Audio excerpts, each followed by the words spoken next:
नमस्कार साथियों। आज की कहानी है भगवान शिव ने कुबेर का कैसे घमंड तोड़ा। तो चलिए शुरू करते हैं। आज की कहानी देवों के देव महादेव भगवान शंकर के बारे में है, या यूं कहें कि भगवान शंकर और उनके भक्त कुबेर के बारे में है। शिव भक्तों को यह कहानी पूरी जरूर पढ़ना चाहिए। कहानी कुछ इस प्रकार है। कुबेर, जिनको धन के देवता कहा जाता है, वह 100 के देवता भी थे। कहते हैं कि लंका पहले कुबेर की थी। रावण ने जब लंका पर कब्जा किया और कुबेर को वहां से निकाल दिया, तो कुबेर को मुख्य भूमि की तरफ जाना पड़ा। प्रजा और राज्य को खुलने के बाद कुबेर निराश हो गया था, इसलिए उसने भगवान शिव की आराधना और भक्ति शुरू कर दी। इस तरह से कुबेर एक शिव भक्त बन गया। कुबेर ने बहुत कड़ी तपस्या की और भगवान शिव को प्रसन्न किया। भगवान शिव ने उसकी तपस्या से प्रसन्न होकर उसे एक नया राज्य दिया और संसार का सारा धन उसको दे दिया। इस तरह से कुबेर धन का देवता बन गया और लोग धन और कुबेर को एक समान मानने लगे। संसार का सबसे धनी व्यक्ति बनने के बाद कुबेर भगवान शिव को बहुत कीमती वस्तुएं चढ़ाने लगा।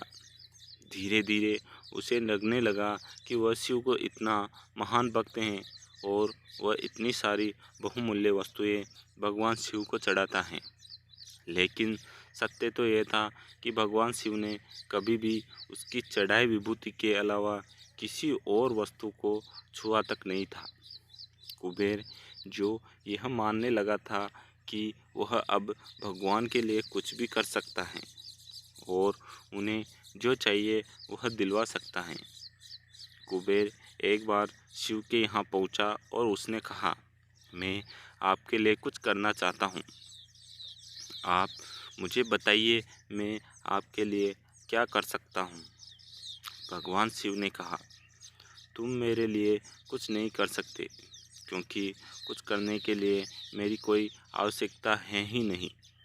लेकिन कुबेर शिवजी से बहुत आग्रह करने लगा कि वह उनके लिए कुछ करना चाहता है। दरअसल यह कुबेर का अहंकार बोल रहा था।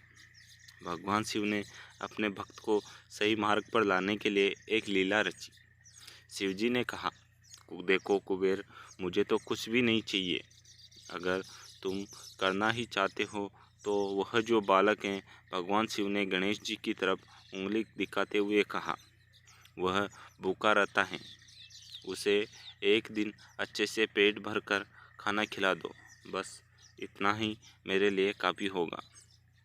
कुबेर ने मन ही मन सोचा कि भगवान ने मुझसे मांगा भी तो क्या, एक बच्चे को खाना खिलाने का। बस यही सोचकर कुबेर गणेश जी को अपने साथ भोजन कराने ले गया।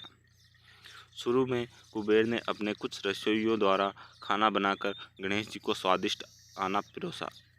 लेकिन उसने देखा कि गणेश जी खाते ही जा रहे हैं, तो उसने कई सैकड़ों रसोइयों को बुलाकर प्रचुर मात्रा में खाना बनाना शुरू रखा।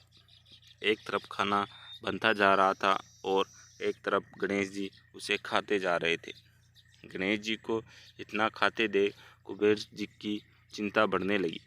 कुबेर ने गणपति से कहा, गणेश जी, आप रुक जाइए, इतना ज़्यादा खाएंगे तो आपका पेट फट जाएगा। गणेश जी ने मुस्कुराते हुए कहा, आप मेरी चिंता मत कीजिए, आप अपना वचन पूरा कीजिए। मुझे भूख लगी है, मुझे खाना खिलाइए। कुबेर का अहंकार खत्म करने के लिए गणेश जी ने इतना खाना खाया कि कुबेर का सारा खजाना खत्म हो गया। यहाँ तक कि कुबेर को दूसरे लोगों से खाना मंगवाना पड़ा। कुबेर को इस बात का ज्ञान हो गया कि उसके विचार के छोटेपन की वजह से उसने अपने आप को भगवान शिव का महान भक्त समझ लिया था, जबकि सच बात तो यह थी कि भगवान ने जो कुछ उसे दिया है, उसी का थोड़ा हिस्सा वो भगवान को दे रहा था। जबकि इस संसार का सारा धन भगवान के लिए एक तिनके भर से ज़्यादा नहीं है। उसने भगवान शिव के पास जाकर अपनी गलती की माफ़ी मांगी और उस दिन से उसकी जीवन की दशा बदल गई। दोस्तों, भगवान शंकर कितने दयालु और भोले हैं, इस बात से हम सभी परिचित हैं। वह अपने अच्छे और बुरे सभी भक्तों पर अपनी दया दृष्टि रखते हैं। पूरी कहानी ध्यान से पढ़ने के लिए धन्यवाद। अंत में यही कहूँगा, भोलेनाथ आप सभी को सुखी रखे। धन्यवाद।